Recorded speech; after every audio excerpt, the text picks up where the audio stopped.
All right, for this next part, what we're going to do is build out the bottom.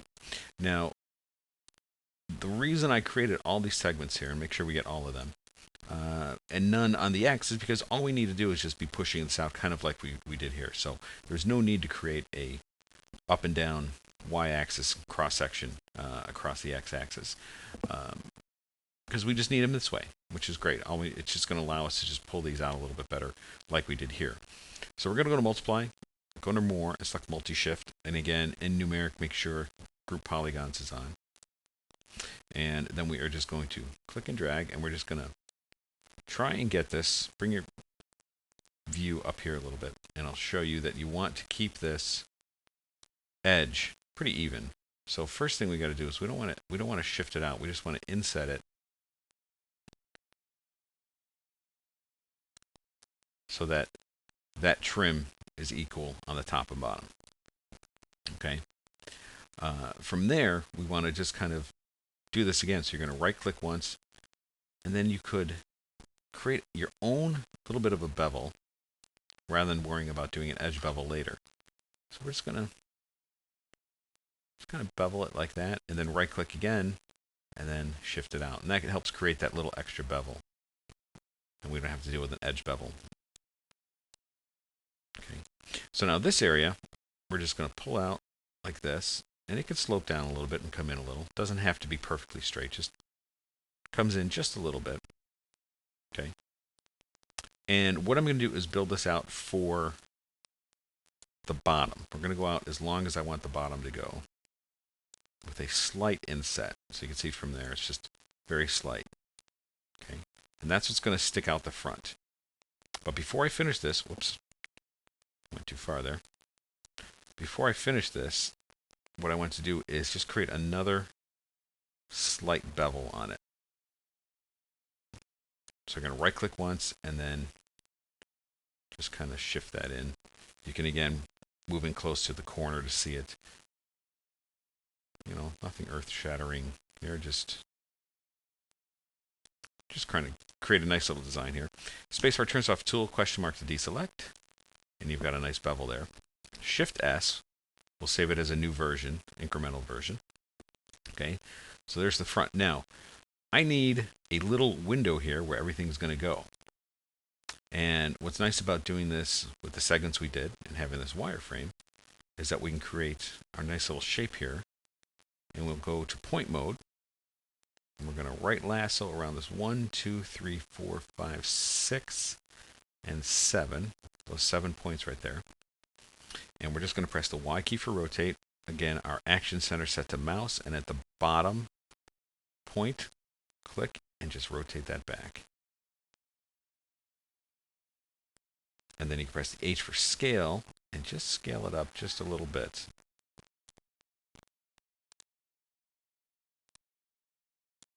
And we got to watch the smoothing there. Okay, we got to make sure we don't push those in too much where our smoothing starts giving us some errors. Then we're going to take these polygons, 3, 4, 5, 6, 7, actually 6, we want the bottom one to stay straight, and we're going to bring this in for another little window. This will be our secondary display. I guess that would be the main display. We should call that top, but that's okay. Multi-shift, and we're going to bring it up and in like that. Right click to reset the bevel. Bring it down, that's good. And then right click to reset, and then you can come in a little bit like that. And then I'm going to do the same thing. Again, you can go in and do an edge bevel like we did up top, or just right click, you know, whatever you're comfortable with, and do about that much. Spacebar turns off the tool, and while I still have this selected, I'm going to go shift right arrow. Okay, that expands my selection. Press Q, and we will call this main display trim, because it's going to be the exact same trim. Deselect, and then I'm going to back out a little bit. Select back in here, like that. Just those. Press Q, and this is secondary display. And we'll give this its own unique color, just so we know.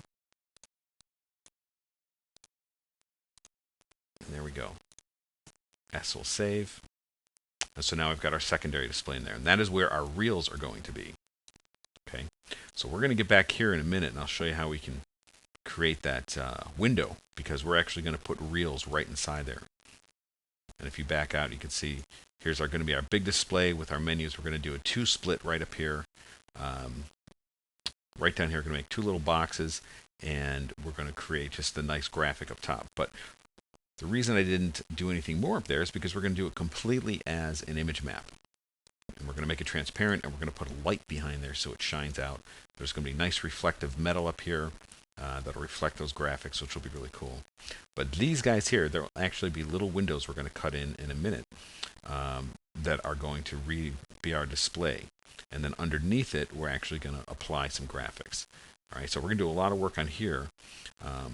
But before we do that, we're going to get down here, and we have to create our little ledge where our buttons are going to be, and of course where our tokens will go in. Press D. You can turn off your grid. Help see things. So now we have a good bit more geometry down here we can work with. We'll pull this out like this, and from here we can do that multi-shift again just for one more level. Okay, so we're going to go multiply, multi-shift. I want to come in close so I can see what I'm doing. Okay, we're going to pull that down, just shift it in. And what's cool about doing all these little bevels like this is that it'll pick up the light real nicely when we put all the shiny metal on. Okay, so we're going to right click once more. It's going to reset that bevel, allowing us to just come out again. And I'm going to do just a slight little inset and shift, maybe a little less. Right click again and then pull this out. And again, we get a nice little extra trim bevel in there. Okay, now this doesn't need to come out as far. This is just another little thing, but I am going to kind of go like that, where I shift, inset it down and shift it out like that. Okay, that's all I need. And then I'm going to come right to the corner, right click once to reset that bevel, and just give myself a little trim right there. Okay, spacebar turns off the tool, question mark deselects, and now we've got the area for all of our buttons to go. We've got our faceplate right here where we're going to put everything. And the last thing we need to do is take the bottom section here, about like that. Actually, we can go up just a couple of more. And we're going to just separate this area and this area. So we're going to do that with a multi-shift again. You know, and as I've said in many videos, a lot of this stuff's really repetitive. So we're just going to shift it down like that. And actually, let's keep it flat. Right click to reset the bevel, and then we're just going to kind of pull that in like that. And then we'll do the same thing. We're going to right click and just create that little trim in there like that. Okay. And while I'm at it, hold the shift key, expand that selection, press Q. This will be main display trim. And then we're going to do the same thing. Select just those polygons, press Q again, and this is lower display. Give it a little bit of a different color. Okay, and that'll be just a big graphic. We're going to throw a light back there. And then we'll do one more right in here. This one's going to be needing to be precise, so we're going to hit multi-shift again. And we're going to shift in so that this line lines up with that line. But I don't want to inset just yet. I just want to, excuse me, I don't want to shift just yet. I just want to inset. So it's relatively flat. Right click to reset the bevel. We'll come in a little bit and bring this in just like the other. Okay. And then we'll make another little right click to reset and a little trim in there. And I'm going to move over and then rotate so I can see that corner. That should be good. Spacebar turns off the multi-shift. Shift right bracket. Press Q. We'll call this main display trim. I might need to edit that a little bit. Looks like it's a little too much on the side there, but should be okay for now. And then we will select these guys here. Press Q. And this will be middle display. And this is going to be like information like $1, $5, things like that. A little bit different color variation there, so we can tell it's a different surface. And there we go. There's the basic workings of the slot machine. Looking pretty good. Now, you can try... I don't know how well it's going to work, because the edge bevels in here, gotta say, leaves a little to be desired. Here's edges. I'm going to select that edge. And this edge. Okay. And this edge. And if we go to multiply, edge bevel, it looks like we can get away with it. Okay, so just a little bit of an edge bevel. You don't want that ever to be that sharp. We're not building razors in glass here. And it's not going to be a smooth bevel. It's just, you know, it's a metallic machine. So I'm going to do the other side as well. Edge bevel.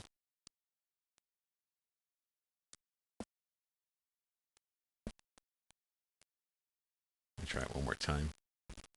I still have my snapping on. And it looked like it snapped to the a little bit more than I want.